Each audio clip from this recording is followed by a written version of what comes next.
Public service announcements like this highlight the horrors of human trafficking, an illegal industry that generates roughly $30 billion a year.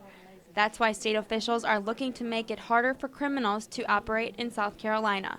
We have a human trafficking problem in South Carolina. It is very real. Modern day slavery is alive and well here in our state. Attorney General Alan Wilson and a state human trafficking task force pushing a bill Tuesday that they say will make it easier for law enforcement to track down traffickers.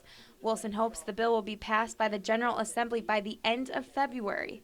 It's going to be like pulling back layers, and you're going to see thousands of roaches. It's just going to be thousands of these people all over the place, and that's why we need the grand jury. According to the National Human Trafficking Resource Center, as of late September 2014, the center's hotline received calls about 42 human trafficking cases in South Carolina.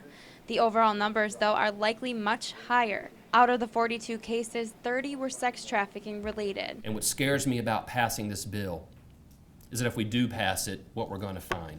The bill Wilson is asking lawmakers to pass would require public facilities to post information about the trafficking hotline. Detective Charlie Benton works in the Special Victims Unit at North Charleston Police Department.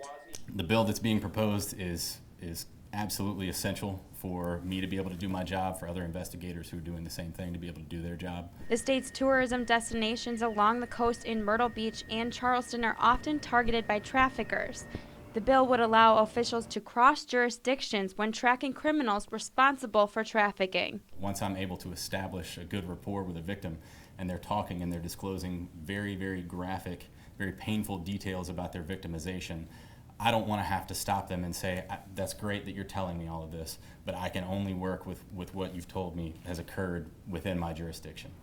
That's why Wilson and others are hoping lawmakers will take steps in 2015 so South Carolina sees less of this.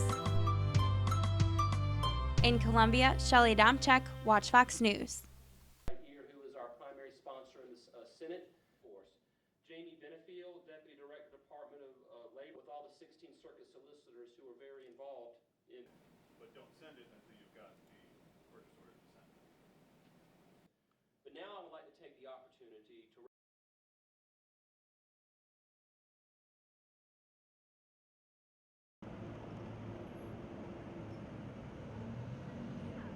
Absolutely right. In talking to law enforcement, very often the victimization and human trafficking starts when they're very young, they're children.